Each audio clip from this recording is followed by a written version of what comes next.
Hi ಎಲ್ರಿಗೂ ನಮಸ್ಕಾರ. Shashi kitchen ವರ್ಲ್ಡ್ಗೆ ನಿಮ್ಮೆಲ್ಲರಿಗೂ ಸ್ವಾಗತ.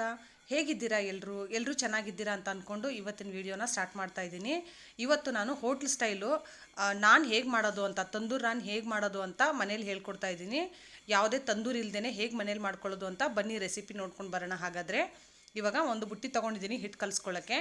ಇಲ್ಲಿ ನಾನು ಮೈದಾ ಹಿಟ್ಟನ್ನ ಹಾಕೋತಾ ಇದ್ದೀನಿ. ಮೈದಾ ಹಿಟ್ಟು ಇಲ್ಲಿ ಸುಮಾರು ಒಂದು 2 ಕಪ್ಪಷ್ಟು ನಾನು ಹಾಕ್ಕೊಂಡಿದ್ದೀನಿ. ಅಂದರೆ ಕಪ್ಪಿಂದ 2 ಕಪ್ಪು, ನಾನು ಈ ಡಬ್ಬದಿಂದ ಅಂದರೆ 1.5 ಡಬ್ಬ ಹಾಕ್ಕೊಂಡಿದ್ದೀನಿ. ನಿಮ್ಮ ಕ್ವಾಂಟಿಟಿ ನೋಡ್ಕೊಂಡು ನೀವು ಹಾಕ್ಕೊಳ್ಳಿ. ನಾನು ಸ್ವಲ್ಪ ಒಂದಿಷ್ಟು ಉಪ್ಪು ಹಾಕ್ಕೊಂಡಿದ್ದೀನಿ. ನಿಮ್ಗೆ ಎಷ್ಟು ಬೇಕೋ ಆ ಅಳತೆಯಲ್ಲಿ ನೀವು ಮಾಡ್ಕೊಳ್ಳಿ. ಹಿಟ್ಟು ಕಲಿಸ್ಕೊಳ್ಳೋದು ಹೇಗೆ ಅಂತ ನಾನು ಹೇಳ್ಕೊಡ್ತಾ ಇದ್ದೀನಿ. ಒಂದು ಪಿಂಚಷ್ಟು ಸೋಡಾ, ಅಡುಗೆ ಸೋಡಾ ಅಂತೀವಲ್ಲ ಆ ಸೋಡಾನ ಹಾಕ್ಕೊಳ್ಳಿ. ಇವಾಗ ಎಣ್ಣೆನ ಹಾಕ್ಕೊಳ್ಳೋಣ. ಇವಾಗ 1 ಟೀ ಸ್ಪೂನಷ್ಟು ತುಪ್ಪ ಹಾಕೋತಾ ಇದ್ದೀನಿ. ಇಲ್ಲಿ ನೀವು ತುಪ್ಪ ಸ್ಕಿಪ್ ಮಾಡಿ ಬೇಕಾದರೂ ಎಣ್ಣೆನೂ ಹಾಕೋಬಹುದು. ನಾನು ತುಪ್ಪ ಹಾಕ್ಕೊಂಡಿದ್ದೀನಿ, ಒಳ್ಳೆ ಬೈಂಡಿಂಗ್ ಬರುತ್ತೆ ಅಂತ. ಇವಾಗ ಎಲ್ಲನೂ ಹಾಗೆ ಸ್ವಲ್ಪ ಡ್ರೈ ಮಿಕ್ಸ್ ಮಾಡ್ಕೊಳ್ಳೋಣ. ಎಲ್ಲನೂ ಒಂದು ಸ್ವಲ್ಪ ಡ್ರೈ ಮಿಕ್ಸ್ ಮಾಡ್ಕೊಂಬಿಡೋಣ. ಇವಾಗ ಇದಕ್ಕೆ ನಾನು ಮೊಸರು ಹಾಕೋಬೇಕು. ನೋಡಿ, ಮೊಸರು ಒಂದು ಅರ್ಧ ಕಪ್ಪಷ್ಟು ಮೊಸರಿದೆ, ಇದನ್ನು ಹಾಕ್ಕೊಳ್ಳಿ. ಟೇಬಲ್ ಲೆಕ್ಕದಲ್ಲಿ ಹೇಳಬೇಕಂದ್ರೆ ಒಂದು 4 ಟೀ ಸ್ಪೂನಷ್ಟು ಇದೆ. ಮೊಸರು ಹುಳಿ ಇರೋದು ತೊಗೊಳಕ್ಕೆ ಹೋಗಬೇಡಿ, ಫ್ರೆಶ್ ಆಗಿರುವಂಥ ಮೊಸರನ್ನ ಯೂಸ್ ಮಾಡಿ. ಹುಳಿ ಇರೋ ಮೊಸರನ್ನ ಸ್ಕಿಪ್ ಮಾಡಿ. ಇವಾಗ ಎಲ್ಲನೂ ನೀಟಾಗಿ ಹಾಗೆ ಕಲಿಸ್ಕೊಳ್ಳಿ, ನೀರು ಹಾಕ್ದೇನೆ. ಇವಾಗೆಲ್ಲ ಒಂದು ಸರ್ತಿ ಮಿಕ್ಸ್ ಆದಮೇಲೆ ಸ್ವಲ್ಪ ಸ್ವಲ್ಪ ಮಾಡಿ ನೀರನ್ನ ಮಿಕ್ಸ್ ಮಾಡ್ಕೋತಾ ಹೋಗಿ. ಯಾವ ಥರ ಅಂದರೆ ಮೆತ್ತಿಗೆ ಒಂದು ಹಿಟ್ಟನ್ನ ನಾವು ರೆಡಿ ಮಾಡ್ಕೋಬೇಕಾಗುತ್ತೆ. ಪೂರಿಗೆ ಚಪಾತಿಗೆಲ್ಲ ಮಾಡ್ಕೋತೀವಲ್ಲ ಆ ಥರ ಒಂದು ಹಿಟ್ಟನ್ನ ನಾವು ರೆಡಿ ಮಾಡ್ಕೋಬೇಕಾಗುತ್ತೆ. ತುಂಬಾ ಸುಲಭ ಫ್ರೆಂಡ್ಸ್ ಮಾಡ್ಕೊಳ್ಳೋದು. ಹಿಟ್ಟನ್ನ ಮಾತ್ರ ಕಲಿಸ್ಕೊಳ್ಳೋದು ಸ್ವಲ್ಪ ನೋಡಿಕೊಂಡೇ ಕಲಿಸ್ಕೋಬೇಕು. ಎಷ್ಟು ಚೆನ್ನಾಗಿ ನೀವು ಹಿಟ್ಟನ್ನ ಕಲಿಸ್ಕೋತಿರೋ ಅಷ್ಟು ಚೆನ್ನಾಗಿ ಸಾಫ್ಟ್ ಆಗಿರುವಂಥ ತಂದೂರು ನಾನ್ ಬರುತ್ತೆ. ಇಲ್ಲಾಂದರೆ ತುಂಬಾ ಹಾರ್ಡ್ ಆಗಿಬಿಡುತ್ತೆ ತಂದೂರು ನಾನು. ಹಾಗಾಗಿ ನೋಡಿ, ಎಲ್ಲ ಹಿಟ್ಟನ್ನು ನಾನು ಕಲಿಸ್ಕೊಂಡು ಈ ಥರ ಮೆತ್ತಿಗೆ ಒಂದು ಡೋ ರೆಡಿ ಮಾಡ್ಕೊಂಡಿದ್ದೀನಿ.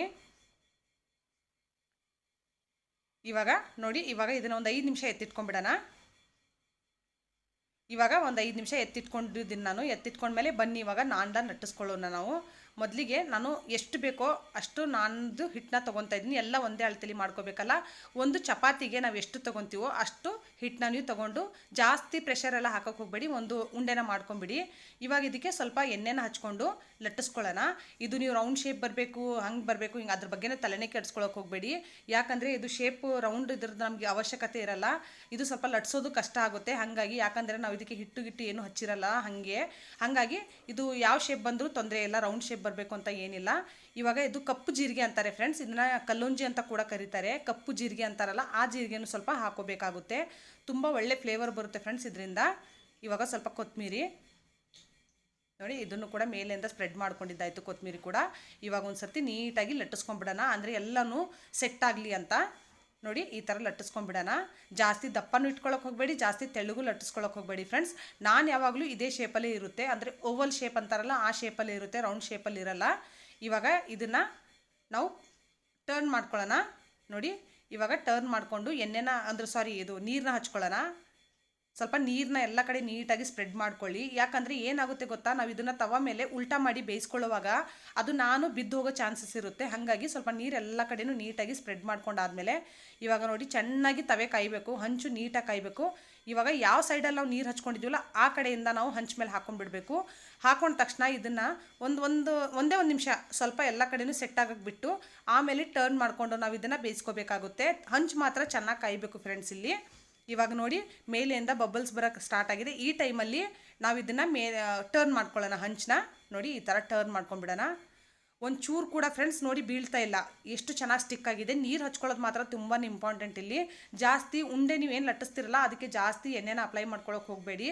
ಜಾಸ್ತಿ ಎಣ್ಣೆನ ಅಪ್ಲೈ ಮಾಡ್ಕೊಂಡಾಗ ಈ ಥರ ನಾವು ತವಾನ ಉಲ್ಟಾ ಮಾಡಿದಾಗ ಅದು ಏನು ನಾನಿರುತ್ತಲ್ಲ ಬಿದ್ದೋಗುತ್ತೆ ಫ್ರೆಂಡ್ಸ್. ಹಾಗಾಗಿ ಇವಾಗ ನಾವು ತಂದೂರಿ ನಾನ್ ತಿನ್ನಬೇಕು ಅಂದರೆ ಹೋಟ್ಲಿಗೆ ಹೋಗೋ ಅವಶ್ಯಕತೆ ಇಲ್ಲ ಫ್ರೆಂಡ್ಸ್. ತುಂಬ ಈಸಿ ಮೆಥಡಲ್ಲಿ ಮನೇಲೇ ಮಾಡ್ಕೋಬೋದು. ಅದರಲ್ಲಿ ತುಂಬಾ ಸಾಫ್ಟಾಗುತ್ತೆ. ಹೋಟ್ಲಲ್ಲಿ ನೋಡಿ ಒಂದೊಂದು ಸರ್ತಿ ತುಂಬಾ ಹಾರ್ಡ್ ಇರುತ್ತೆ, ಕೆಲವರಿಗೆ ತಿನ್ನೋಕ್ಕಾಗಲ್ಲ. ಹಾಗಾಗಿ ಕೆಲವರಿಗೆ ರೋಸ್ಟ್ ಇಷ್ಟ ಇರುತ್ತೆ, ಕೆಲವರಿಗೆ ರೋಸ್ಟ್ ಇಷ್ಟ ಆಗಲ್ಲ ಫ್ರೆಂಡ್ಸ್. ಹಾಗಾಗಿ ನಮಗೆ ಮನೇಲಿ ಯಾವ ಥರ ಬೇಕು ನಾವು ಆ ಥರ ಮಾಡ್ಕೋಬಹುದು. ನೋಡಿ, ಇವಾಗ ಪರ್ಫೆಕ್ಟಾಗಿ ನಾನ್ಗೆ ಕಲರ್ ಕೂಡ ಬಂದಿದೆ. ಎಲ್ಲ ಕಡೆಯಿಂದನೂ ಎಷ್ಟು ಚೆನ್ನಾಗಿ ಬಂದಿದೆ ನೋಡಿ ಫ್ರೆಂಡ್ಸ್, ಯಾವ ತಂದೂರಿಗೂ ಕಮ್ಮಿ ಇಲ್ಲ. ಆ ಥರನೇ ನಾನು ಹಂಚ್ ಮೇಲೆ ಮಾಡ್ಕೊಂಡಿದ್ದೀನಿ. ಇವಾಗ ನೋಡಿ, ಪರ್ಫೆಕ್ಟ್ ಆಗಿರುವಂಥ ಕಲರ್ ಬಂದಿದೆ ನೋಡಿ. ಬ್ಯಾಕ್ ಸೈಡಿಂದನೂ ತೋರಿಸ್ತೀನಿ. ಬ್ಯಾಕ್ ಸೈಡಿಂದನೂ ಪರ್ಫೆಕ್ಟಾಗಿ ಬಂದಿದೆ, ಮುಂದೆಯಿಂದನೂ ಪರ್ಫೆಕ್ಟಾಗಿ ಬಂದಿದೆ. ಇವಾಗ ನಮ್ಮದು ನಾನು ಪರ್ಫೆಕ್ಟಾಗಿ ರೆಡಿಯಾಗಿದೆ ಬೆಂದು. ಇವಾಗ ಇದಕ್ಕೆ ಒಂದು ಸ್ವಲ್ಪನೇ ಮೇಲಿಂದ ನಿಮಗೆ ಬೇಕು ಅಂದರೆ ಬಟರ್ ಕೂಡ ಹಚ್ಕೋಬೋದು. ನಾನಿಲ್ಲಿ ಸ್ವಲ್ಪ ಆಯಿಲ್ನ ಹಚ್ಕೊಳ್ಳೋಣ ಅಂತ ನೋಡಿ, ಈ ಥರ ಸ್ವಲ್ಪ ಆಯಿಲ್ನ ಎಲ್ಲ ಕಡೆ ಸ್ಪ್ರೆಡ್ ಮಾಡ್ಕೊಳ್ಳಿ. ಜಾಸ್ತಿ ಹಚ್ಕೊಳ್ಳೋಕೆ ಹೋಗಬೇಡಿ, ಸುಮ್ಮನೆ ಲೈಟಾಗಿ ಎಲ್ಲ ಕಡೆನೂ ಆಯಿಲ್ನ ಸ್ಪ್ರೆಡ್ ಮಾಡ್ಕೊಳ್ಳಿ. ಇದರಿಂದ ಏನಾಗುತ್ತೆ ಅಂದರೆ ನಾನ್ಗೆ ತುಂಬ ಒಳ್ಳೆ ಶೈನಿಂಗ್ ಬರುತ್ತೆ, ಅದ್ರ ಜೊತೆಗೆ ತುಂಬ ಸಾಫ್ಟ್ ಆಗುತ್ತೆ ಫ್ರೆಂಡ್ಸ್. ಇದನ್ನು ಎಣ್ಣೆ ಹಾಕಿದ ತಕ್ಷಣ ತಿರುಗಿಸ್ಕೊಳ್ಳೋದು ಬೇಯಿಸ್ಕೊಳ್ಳೋದೆಲ್ಲ ಮಾಡೋಕ್ಕೆ ಹೋಗಬೇಡಿ, ಎಣ್ಣೆ ಹಾಕಿದ ತಕ್ಷಣ ತೆಗೆದುಬಿಡಿ. ಇವಾಗ ಬನ್ನಿ ಇದನ್ನು ಒಂದು ಪ್ಲೇಟ್ಗೆ ಸರ್ವ್ ಮಾಡ್ಕೊಳ್ಳೋಣ. ನೋಡಿ ನಾನೊಂದು 5-6 ನಾನ್ನ ಮಾಡಿ ಇಟ್ಕೊಂಡಿದ್ದೀನಿ.